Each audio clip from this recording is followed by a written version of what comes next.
Simba es un proyecto gratuito de promoción de la lectura. Ayúdanos a que nuestros libros lleguen a más gente compartiendo lecturas en las redes sociales. Si puedes y quieres, también puedes hacer una donación para mantener el proyecto y posibilitar que nuestra biblioteca siga creciendo. Sabiduría. César Vallejo. Cuento fuera cesó de nevar. El cielo aparecía negro y bajo. El viento también dejó de soplar fieramente, y la atmósfera estaba inmóvil y muy enrarecida. Por las sierras del norte se veía el horizonte delineado con una claridad apacible y celeste, como si fuese de día. Mas la aurora aún no despuntaba, y la obscuridad graznaba a grandes alas negras en la cordillera. La señora se levantó y llegóse con sumo tiento a la cama del enfermo, enjugándose las lágrimas con un canto de su blusa de negro percal. Benítez continuaba tranquilo. «Dios es muy grande», exclamó ella enternecida y en voz apenas perceptible. «¡Ay, divino corazón de Jesús!», añadió levantando los ojos a la efigie y juntando las manos, henchida de inefable frenesí. «Tú lo puedes todo, Señor. Vela por tu criatura. Ampárale y no le abandones. Por tu santísima llaga, Padre mío. Protégenos en este valle de lágrimas». No pudo contenerse y se puso a llorar en silencio, de pie junto a la cabecera del enfermo, el que, con la espalda vuelta a la luz y la cabeza echada hacia atrás, inmóvil, reposaba profundamente. Lloró enardecida por las fuertes conmociones de la noche, y al fin dio algunos pasos y fue a sentarse en un banco, rendida de cansancio y de pesar.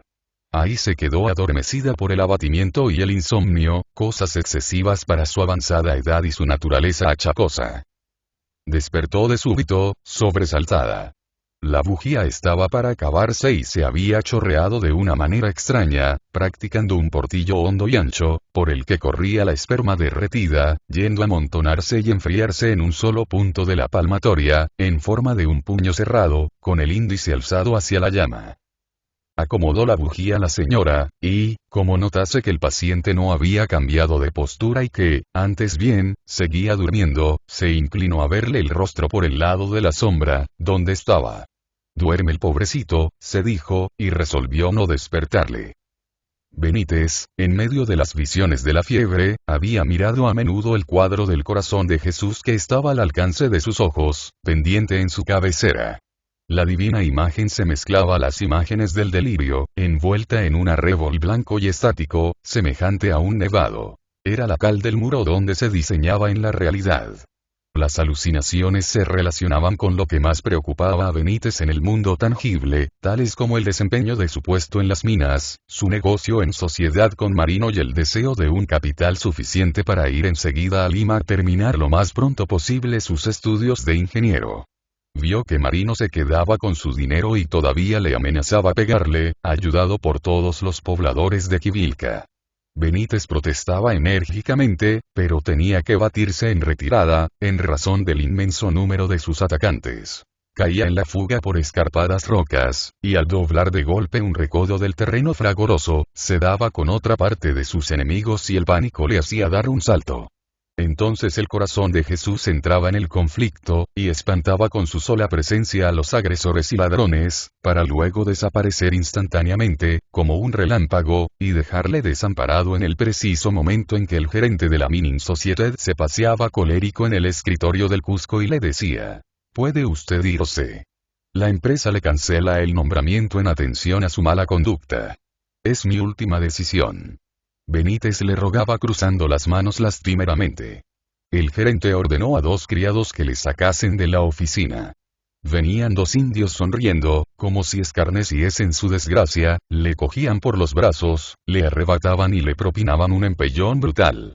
Pero el corazón de Jesús acudía con tal oportunidad que todo volvía a quedar arreglado en su favor. El Señor se esfumaba después como en un vértigo. En una de aquellas intercesiones milagrosas, Jesús se irguió en el fondo de un infinito espacio azul, rodeado siempre de un gran arco albar. Su sagrado corazón palpitaba con ritmo manso y melodioso y casi imperceptible, dejándose ver en toda su incorpórea celulación divina, a través de sus vestiduras.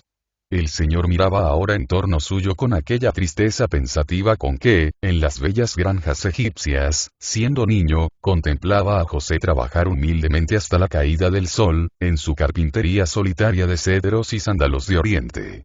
Su mirada era triste y pensativa, y en ella viajaba, en un reflujo eterno e incurable, la visión del patriarca ganando el pan de cada día.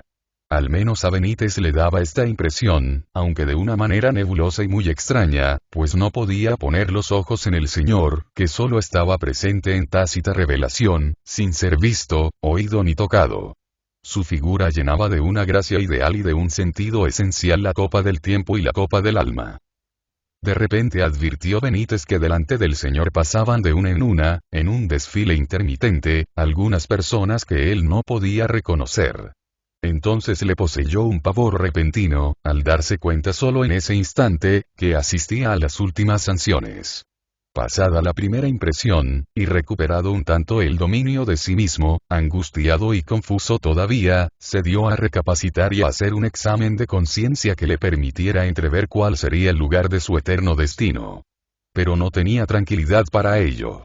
Ni siquiera podía coordinar sus ideas acerca del trance en que se hallaba, mucho menos acerca de su vida y conducta en el mundo terrenal, del cual apenas guardaba ahora un sentimiento obscuro e impreciso. Intentó de nuevo recordar su vida y sus buenas y malas acciones de la tierra, consiguiendo al fin obtener algunos perfiles. Los primeros en acudir fueron unos recuerdos risueños, a cuya presencia experimentó un poco de esperanza y de ánimo. Eran sus buenos actos. Recogió tales recuerdos y los colocó en lugar preferente y visible de su pensamiento, por riguroso orden de importancia. Abajo, los relativos a procederes de bondad más o menos discutible o insignificante, y arriba, a la mano, sobre todos, los relativos a los grandes rasgos de virtud, cuyo mérito se denunciaba a la distancia, sin dejar duda de su autenticidad y trascendencia. Luego pidió a su memoria los recuerdos amargos, y su memoria no le dio ninguno. ¿Es posible?, pensaba Benítez vacilante. Sí. Ni un solo recuerdo roedor. A veces se insinuaba alguno, tímido y borroso, que bien examinado a la luz de la razón, acababa por desvanecerse en las neutras comisuras de la clasificación de valores, o que, mejor sopesado todavía, llegaba a despojarse del todo de su tinte culpable, reemplazando este, no ya solo por otro indefinible, sino por el tinte contrario. Tal recuerdo resultaba en el fondo ser el de una acción meritoria que Benítez entonces reconocía con verdadera fruición paternal. Felizmente Benítez era inteligente y había cultivado con esmero su facultad discursiva y crítica, con la cual podía ahora profundizar bien las cosas y darles su sentido verdadero y exacto. De pronto sintió que se acercaba a Jesús, sin haberse dado cuenta, y lo que es más, sin avanzar, a su entender, paso alguno en tal propósito. Harto animado por el resultado de su examen de conciencia, poco se conturbó ante la inminencia de la hora tremenda que llegaba. Lanzó una mirada en busca del Señor, a quien no veía y apenas presentía, llenando de su tácita presencia el infinito espacio azul. La divina figura de Jesús permanecía invisible siempre a los ojos, y Benítez la creía solamente soñar, sin poder estar seguro de haberla visto ahí alguna vez. Pero un sentimiento extraordinario de algo jamás registrado en su sensibilidad y que le nacía del fondo mismo de su ser, le anunció que se hallaba en presencia del Señor. Tuvo entonces tal cantidad de luz en su pensamiento, que lo poseyó la visión entera de cuanto fue y será, la conciencia integral del tiempo y del espacio, la imagen plena y una de las cosas, el sentido eterno y esencial de las lindes. Un chispazo de sabiduría le envolvió, dándole, servida en una sola plana, la noción sentimental y sensitiva, abstracta y terráquea, nocturna y solar, par e impar, fraccionaria y sintética, de su rol permanente, en los destinos de Dios.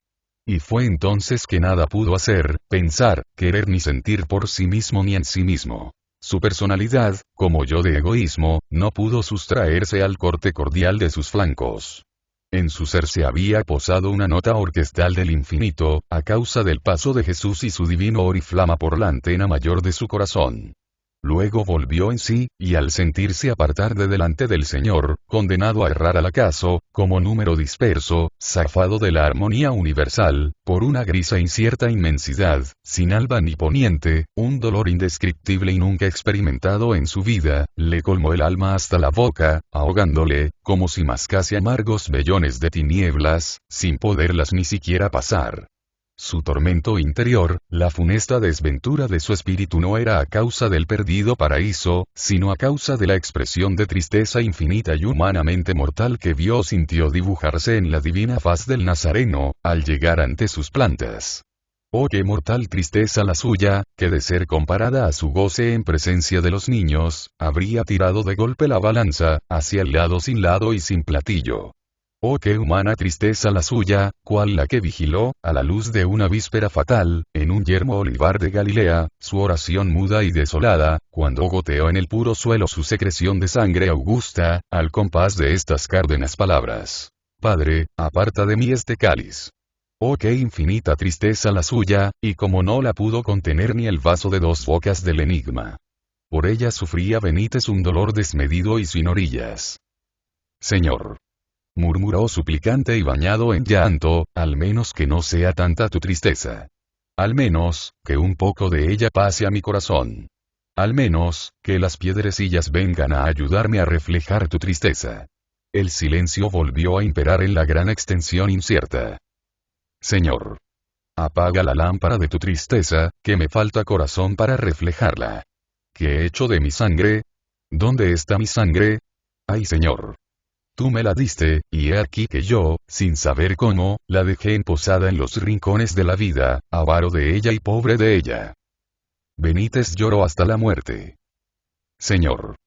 Pero tú sabes de esa sangre, ni blanca ni negra, roja como los crepúsculos y las incertidumbres, y líquida y sin forma, obligada a tomar la forma del lugar que la cobija. Y tú sabes de los lugares de la tierra, con sus recodos agudos hasta casi confundir la entrada y la salida en un solo pasaje sin sentido, y con sus curvas tan cerradas y pequeñas que se las tomaría por simples puntos ciegos. Ay, Señor. Tú me diste la sangre, y yo fui para ella la curva ciega e inhóspita y el recodo sin entrada ni salida. Se oía callar al silencio por el lado de la nada. Señor. Yo fui el recodo sin entrada ni salida y la curva ciega e inhóspita en la vida. Cuando pude ser la tersura, el amor y la luz. Cuando pude detenerme en la inocencia, a despecho del tiempo y del espacio. Cuando pude cercenar las cosas por la mitad, tomarme solo las caras y volver a sacar de los sellos otras caras y otras más hasta la muerte. Cuando pude borrar de una sola locura los puentes y los istmos, los canales y los estrechos, a ver si así mi alma se quedaba quieta y contenta, tranquila y satisfecha de su isla, de su lago, de su ritmo. Cuando pude matar el matiz, y, convertido en zapador de lo probable, apostarme ante todos los tabiques, a blandir a dos manos el número 1, aunque cayese el golpe sobre la propia sombra de tal arma. Benítez lloraba un llanto lejano. Señor. Yo fui el pecador y tu pobre oveja descarriada. Cuando estuvo en mis manos ser el Adán sin tiempo, sin mediodía, sin tarde, sin noche, sin segundo día. Cuando estuvo en mis manos embridar y sujetar los rumores edénicos para toda eternidad y salvar lo cambiante en lo absoluto. Cuando estuvo en mis manos realizar mis fronteras garra a garra, pico a pico, guija a guija, manzana a manzana. Cuando estuvo en mis manos desgajar los senderos a lo largo y al través, por filamentos, a ver si así salía yo al encuentro de la verdad. Una pausa descalza siguió a estas palabras. Señor. Yo fui el delincuente y tu ingrato gusano sin perdón. Cuando pude no haber nacido siquiera. Cuando pude, al menos, eternizarme en los capullos y en las vísperas y en las madrugadas. Felices los capullos, porque ellos son las joyas natas de los paraísos, aunque haya en sus selladas entrañas una flor de pecado en marcha. Felices las vísperas, porque ellas no han llegado todavía y no han de llegar jamás a la hora de los días definibles. Felices las madrugadas, porque nadie puede tocarlas ni decir nada de ellas, aunque encoben soles maléficos. Yo pude ser solamente el óvulo, la nebulosa, el ritmo latente e inmanente, Dios. estalló Benítez en un grito de desolación y desesperanza sin límites, que luego de apagado, dejó al silencio mundo para siempre. Señor. Pero mi vida ha sido triste y tormentosa. Tú lo sabes. Si tropezaba y golpeaba a un guijarro, este se ponía a llorar, diciendo que él tenía la culpa. Si llamaba a una puerta para ayudar a padecer, se me hacía pasar a un festín. ¿Qué he podido, pues, hacer, Señor? Jesús respondió con estas únicas palabras. Ajustarte al sentido de la tierra.